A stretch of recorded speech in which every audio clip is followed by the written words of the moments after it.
বসে, তো সেদিনে অনেক টেনশন থাকে, অনেক কিছু থাকে।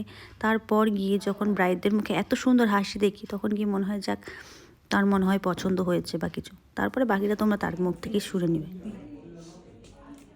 সত্যি বলতেছি, লাগতেছে সেই যত কোয়ারিজ ছিল, বুনু এই করবি সেই করবি, ওরকম হয়েছে। হ্যাঁ ভালো, যাক, তুমি খুশি হয়েছো, এটাতে আমি খুশি হয়েছি।